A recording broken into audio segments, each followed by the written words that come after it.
미국에서 실제 있었던 이야기입니다.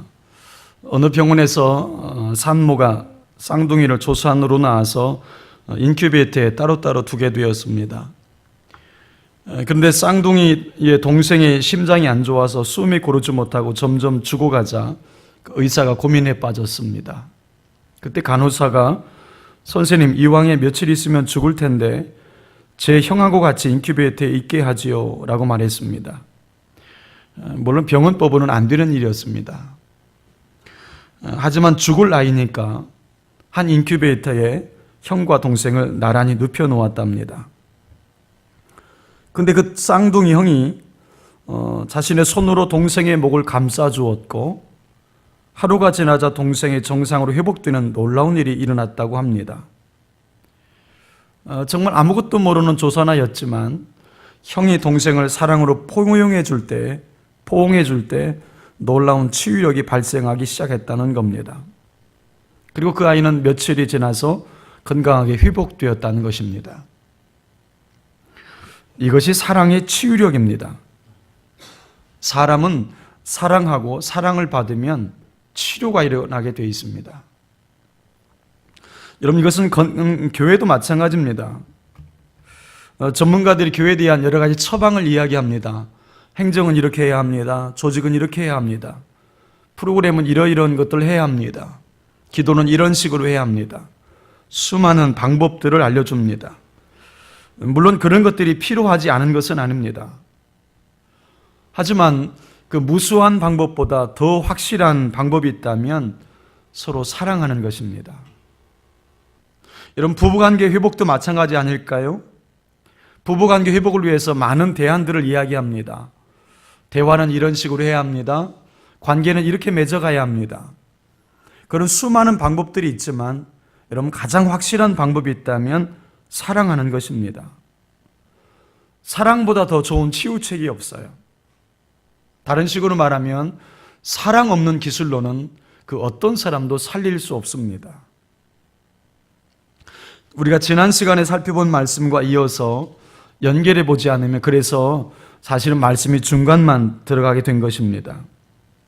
지난 시간에 살펴본 말씀을 여러분 기억하십니까? 교회가 하나님의 가족 공동체가 되려면 하나님을 아버지의 자리, 호주의 자리에 복귀시켜 드려야 된다, 이런 말씀을 나눴죠. 보이지 않는 하나님이 교회의 주인 되시고 교회의 아버지가 되실 때에 그 교회를 하나님이 일하시는 교회가 되고 하나님이 치료하시는 교회가 되고 하나님이 친히 눈물을 닦아주시는 교회가 될 줄로 믿습니다. 그런데 한 가지 해야 할 일이 더 있다고 말씀을 하는 거죠. 분명히 이렇게 수직적으로는 하나님을 아버지의 자리에 모셔드려야 합니다. 그런데 수평적으로는 어떤 것이 필요하냐면 우리가 함께 신앙생활하고 있는 이 지체들을 형제와 자매의 자리로, 즉 사랑의 자리로 복귀시켜드려야 합니다. 그럴 때에 성경이 말씀하는 온전한 사랑이 이루어지는 거예요. 여러분, 온전한 사랑, 온전한 신앙 어떻게 설명할 수 있을까요? 하나님 사랑과 이웃 사랑 아닙니까? 신약 성경에 보면 누구를 지칭할 때 형제 또는 자매라고 하는 호칭을 쓰는 것을 보게 됩니다. 성경에 여러 군데가 나와 있지만 여러분, 그 중에서 디모데전서 5장 1절 2절을 보십시오. 디모데전서 5장 1절 2절. 늙은이를 꾸짖지 말고 구원하되 아버지에게 하듯 하며 젊은이에게는 형제에게 하듯 하고 늙은 여자에게는 어머니에게 하듯 하며 젊은 여자에게는 온전히 깨끗한 마음으로 자매에게 하듯 하라. 초대교회 성도들은 서로를 향해서 형제님, 자매님 이렇게 불렀다는 거죠. 그렇게 불렀던 것은 우리 모두가 주 안에서 한 형제요 한 자매라는 것을 고백하고 있는 거예요. 우린 영적으로 한 가족입니다. 영가족임을 이야기하고 있는 것입니다. 그들은 그렇게 부르면서 우리가 영적으로 한 가족임을 늘 선포했고 영적으로 늘 한 가족임을 늘 고백하며 살았다는 겁니다. 굉장히 아름다운 거죠. 사실 처음 들을 때는 좀 이상하고 서먹한 것도 있어요. 별로 친하지 않은 상대방이 형제님, 자매님 그러면 굉장히 쑥스럽잖아요. 하지만 요즘 우리가 그렇게 부르는 것은 하나도 이상한 것이 아니에요. 그런데 초대교회 당시에는 이 엄청난 충격이었다는 것 아십니까? 당시 교회 안에는 노예도 있었고 노예 주인도 있었어요. 그런데 노예와 주인이 서로를 향해서 형제님, 자매님 부른다라고 하는 것은 상상할 수도 없는 일이에요. 바울이 쓴 골로새 4장 9절 말씀을 보시면 이런 내용이 나옵니다.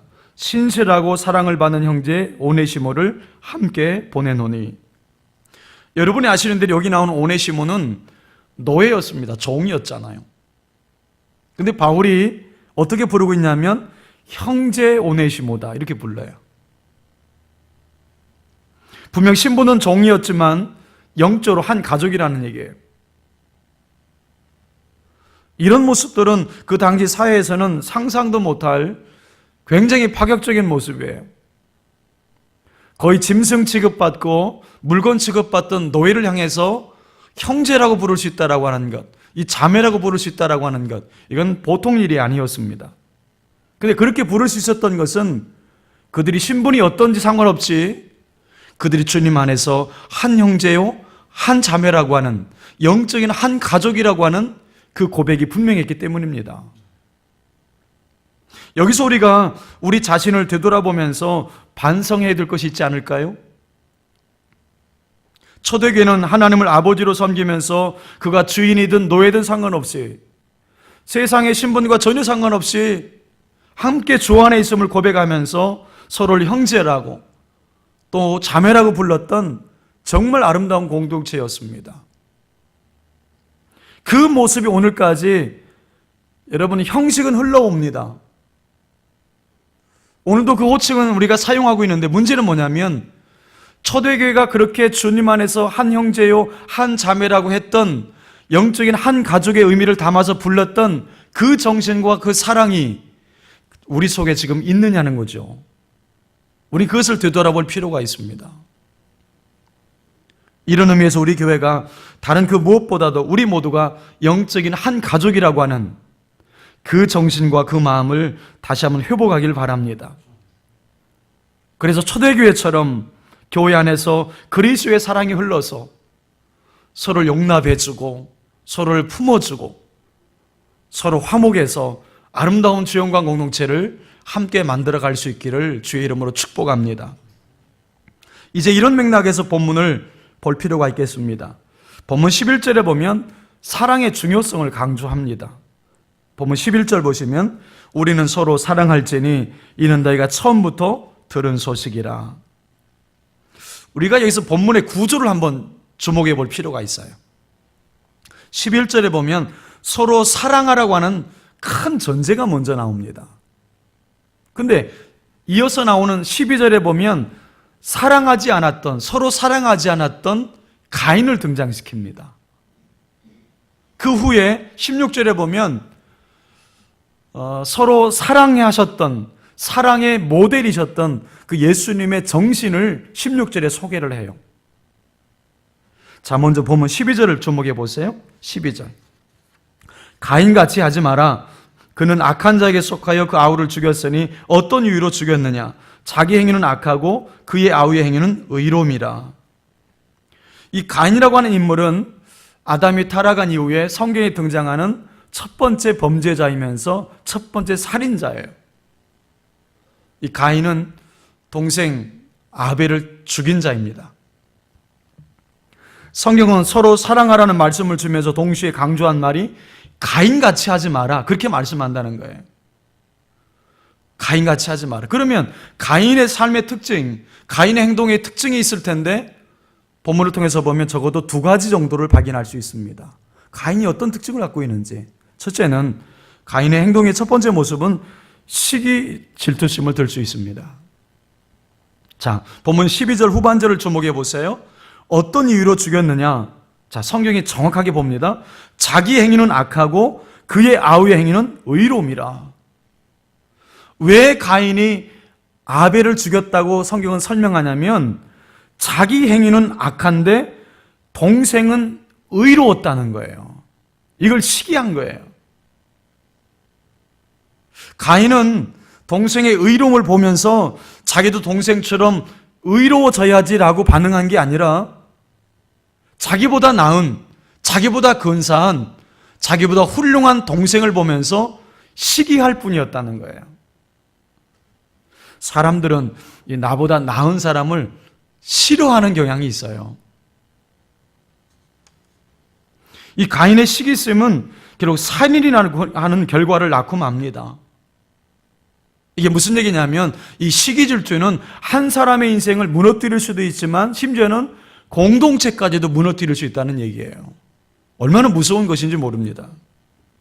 이 시기 질투심이 가인의 특징이었습니다. 자기는 악한데 동생은 의롭다. 이것을 시기해서 살인까지 저지른 겁니다.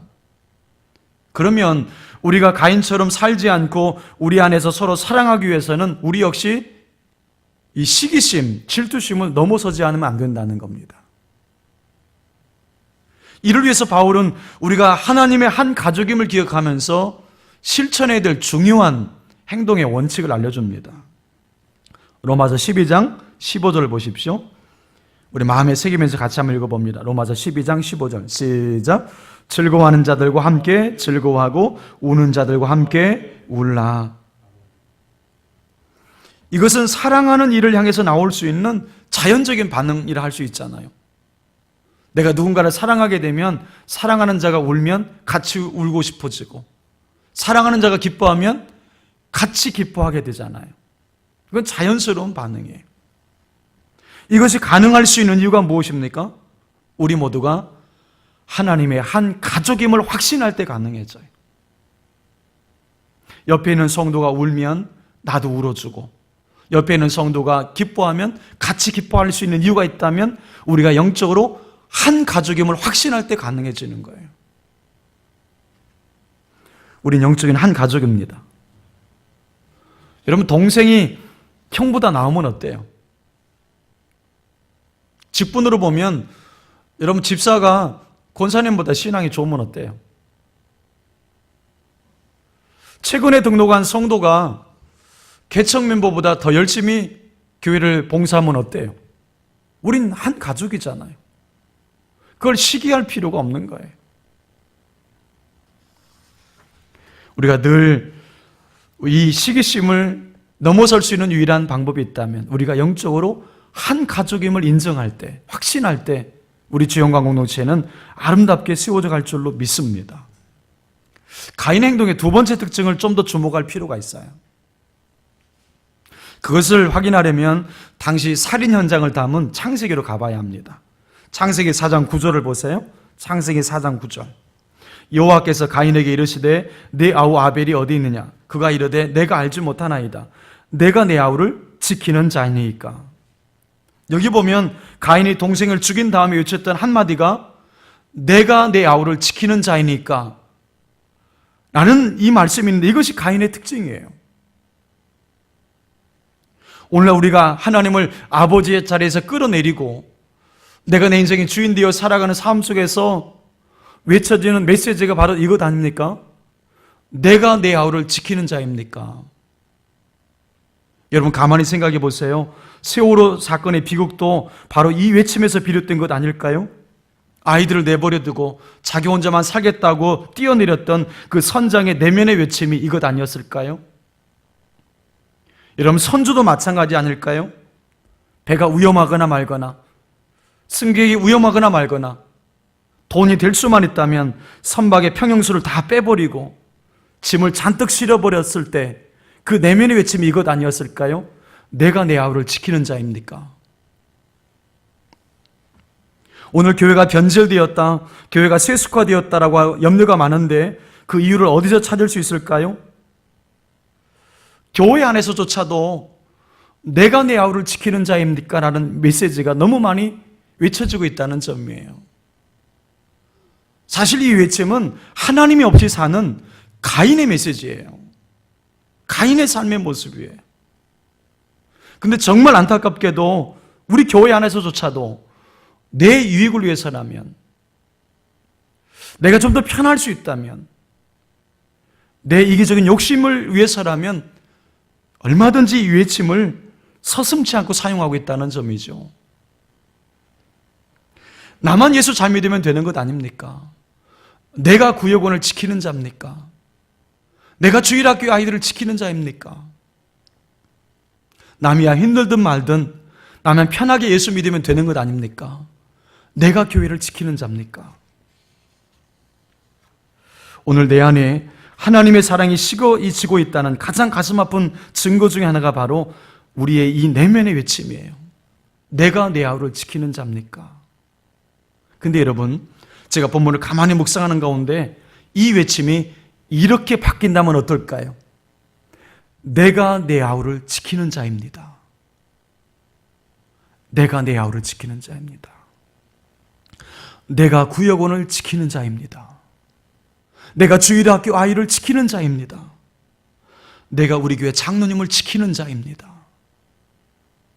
그래서 내가 할 수 없으니까 그들을 위해서 늘 기도하는 겁니다. 그래서 그들이 교회에 나오지 않으면, 주일에 빠지면, 기도 생활하지 않으면 가슴이 아픈 거예요. 여러분, 이것이 회복이에요. 이것이 변질된 교회, 변질된 신앙이 회복되었다라고 하는 분명한 증거예요. 베드로 사도는 베드로전서 4장 8절에서 사랑을 이렇게 표현합니다. 마음에 새기면서 같이 읽어봅니다. 베드로전서 4장 8절입니다. 시작. 무엇보다 뜨겁게 서로 사랑할지니 사랑은 허다한 죄를 덮느니라. 사랑이 뭐라고 표현되어 있냐면 사랑은 덮어주는 거다. 덮어주는 거다.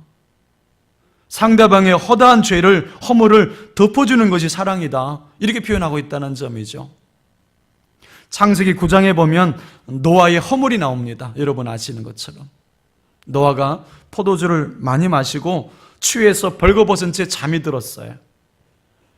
아무도 안 봤으면 문제가 안 되는데 그 모습을 아들들이 다 봤어요. 자, 똑같이 아버지의 실수와 허물을 보았는데 함은 아버지의 실수를 다른 형제들에게 떠벌리고 다녔어요. 근데 똑같은 아들인 셈과 야벳은 아버지의 수치를 가려주기 위해서 뒷걸음쳐 들어갑니다. 그들은 자신의 옷으로 아버지의 수치를 덮었어요. 여러분, 결국 아버지의 수치를 드러낸 함에게는 저주가 임했고 아버지의 수치를 덮어주었던 셈과 야벳에게는 놀라운 축복이 약속되었잖아요. 여러분, 과연 우리는 어떤 사람일까요? 함과 같은 인생일까요? 아니면 셈과 야벳 같은 인생일까요? 다른 사람의 허물을 들춰내고 이 사람 저 사람에게 떠벌리고 다니는 사람일까요? 아니면 다른 사람의 허물을 덮어주고 용납해주는 사람일까요? 성경은 사랑은 상대방의 허물을 덮어주는 것이라고 말씀합니다. 여러분, 저도 부족한 점이 많을 거예요. 여러분, 목사의 허물이 드러나거든 목사의 허물을 덮어주세요. 우리 장로님의 허물도 덮어주세요. 여러분, 구역장의 허물도 덮어주세요. 여러분, 남편의 허물, 아내의 허물도 덮어주세요. 우린 다 부족한 사람들이잖아요. 누구에게든지 허물이 보이거든 들춰내고 고발하지 말고 더욱 그를 위해서 기도해주고 덮어줄 때에 우리 주영광 공동체는 더 아름답게 성장해 갈 줄로 믿습니다. 여러분, 그렇다면 왜 우리가 그렇게 살아야 될까요? 왜 우리가 다른 사람의 허물과 죄를 덮어주면서 살아야 될까요? 에베소 2장 1절의 말씀 보면 너희가 허물과 죄로 죽었던 너희를 살리셨도다 말씀한다는 점이죠. 예수님께서 먼저 우리의 허다한 허물을 덮어주시는 그 십자가의 은혜로 우리를 건져주신 거예요. 그 은혜가 우리 속에 지금도 살아있다면 우리도 누군가의 허물을 덮어주는 삶을 살아갈 수 있는 거죠. 이런 맥락에서 교회는 하나님의 가족 공동체라고 하는 개념과 관련해서 두 가지 정도를 나누려고 합니다. 첫째는 교회는 하나님의 가족 공동체라고 하는 정의는 결국 사랑의 문제라는 거예요. 사랑이. 우리가 요한복음, 요한 1, 2, 3서, 요한계시록을 소위 요한문헌이라 그럽니다. 요한문헌에 이 면면이 흐르고 있는 핵심 키워드가 사랑이잖아요. 그럼 왜 요한이 그렇게 사랑을 강조했을까? 학자들은 여러 생각을 하고 있는데 당시 요한에게는 요한을 따르는 무리들이 굉장히 많았다고 합니다. 그래서 요한을 따르던 무리들이 요한 공동체를 만들었다 그래요. 근데 요한 공동체는 너무 다양한 사람들이 모여 있다 보니까 서로 싸우고 다투고 분열하는 일이 굉장히 많았다는 겁니다. 거기에 이단까지 침투해가지고 그 공동체를 막 혼란스럽게 만들었다는 거예요. 그때 요한은 그들에게 이 메시지를 전달해 주고 싶었다는 겁니다.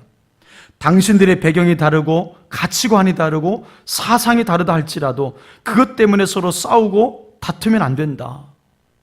그것을 포용해주고 용납해주고 사랑으로 하나 되는 마음을 갖지 않으면 진정한 그리스도인이라고 말하기 어렵다. 오늘 우리 시대에도 이 메시지가 절실하지 않습니까? 오늘날 교회 안에도 틈만 나면 편을 가르고 있어요. 성도라 말을 하면서도 서로 친한 사람들끼리만 끼리끼리 뭉쳐 다닙니다. 새 가족이 오면 어느 편에 들어가야 될지를 고민해요. 오늘 이렇게 된 것은 교회가 그리스도의 사랑으로 서로 간에 허물을 덮어주는 곳이라고 하는, 허다한 허물을 덮어주는 곳이라고 하는 그 가장 소중한 본질을 잃어버렸기 때문에 그래요. 사랑으로 회복되어야 합니다. 서로 품어주고 서로 용납해야 합니다. 우리는 하나님을 아버지로 섬기는 한 가족이기 때문입니다. 테레사 수녀가 노벨 평화상을 받을 때 이런 질문을 받았다고 합니다. 세계 평화를 위해서 우리가 무슨 일을 해야 합니까? 질문할 만하잖아요. 그때 테레사 수녀는 조용히 이렇게 대답을 해주었다고 합니다. 세계 평화를 위해서 무슨 일을 해야 하냐고요? 조용히 집에 가서 당신의 가족을 사랑하십시오.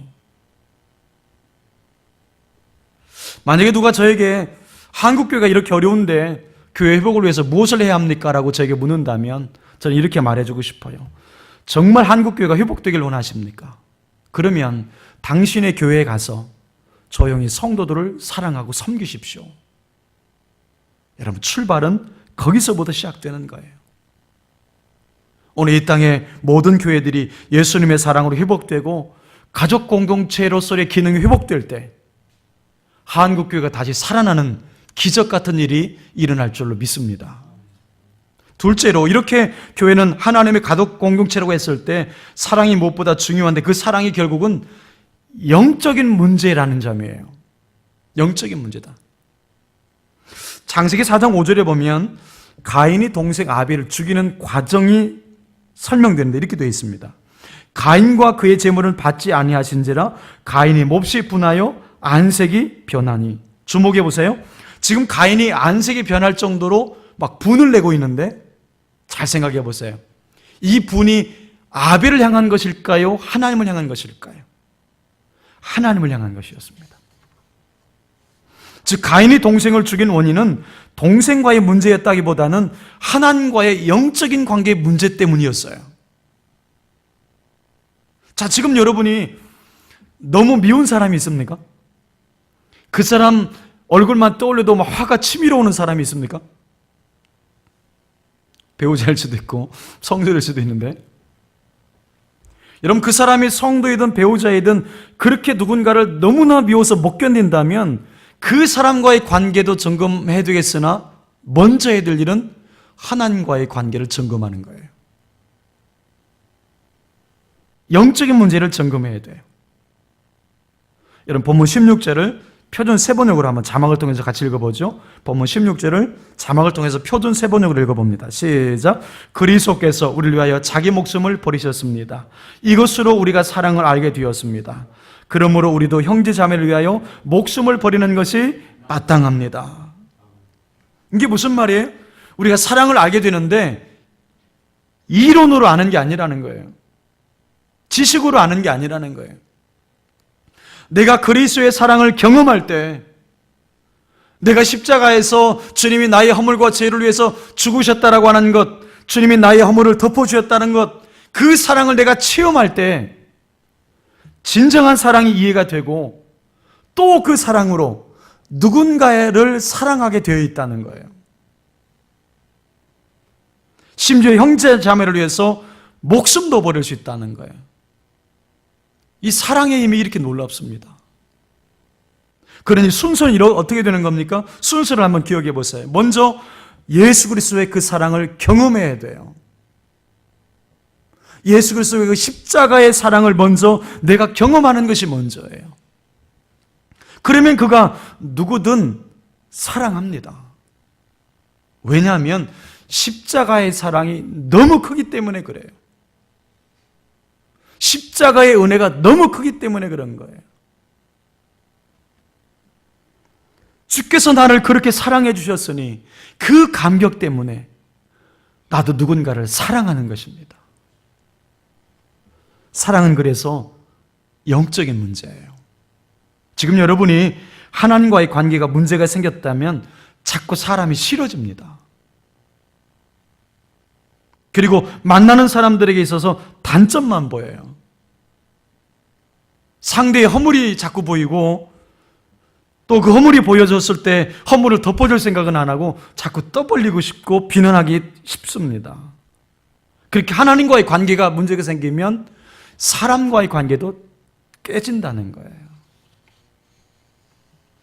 그런 회복의 출발점은 바로 예수 그리스도의 사랑을 다시금 경험하는 그 자리로 돌아가셔야 돼요. 십자가의 그 사랑을 다시금 경험하셔야 돼요. 주님의 그 첫사랑을 다시 회복하셔야 돼요. 그 감격과 그 눈물과 그 사랑을 다시 회복하셔야 돼요. 여러분, 먼저 그 회복이 내게도 필요함을 인정하십시오. 회복의 필요함을 인정하셔야 돼요. 그리고 그 회복을 위해서 여러분 간절히 기도하십시오. 그리고 그 사랑을 회복시켜 주실 예수 그리스도를 바라보고 묵상하십시오. 그럴 때에 여러분 안에 그 주님의 십자가의 사랑이 새롭게 용솟음칠 것입니다. 미국 LA의 새생명 비전교회를 담임하시는 강준민 목사님의 글을 나누면서 설교를 마무리하려고 합니다. 사랑하면 약한 자가 강해진다. 또한 사랑하면 강한 자는 약해진다. 사랑하면 사랑하는 대상에게 언제나 지게 된다. 힘이 없어지는 것이 아니다. 사랑하기 때문에 지는 것이다. 져주는 것이다. 사랑하는 사람은 사랑하는 대상을 향해 이기는 법이 없다. 우리는 사랑하는 대상을 위해 약해짐으로 사랑하고 약해짐으로 친밀해진다. 그래서 사랑은 신비로운 것이다. 사랑은 주는 것이다. 가장 소중한 것을 내어주는 것이다. 주면서도 더 주지 못해 아쉬워하는 것이 사랑이다. 사랑하면 참는다. 사랑하는 것만큼 참는다. 사랑하지 않으면서 참는 것은 참는 것이 아니라 벼르는 것이다. 사랑하는 사람은 벼르지 않는다. 사랑하면 용서한다. 사랑한다는 것은 용서한다는 것이다. 저는 설교 초두에 한 인큐베이터에 들어간 쌍둥이 이야기를 나누었습니다.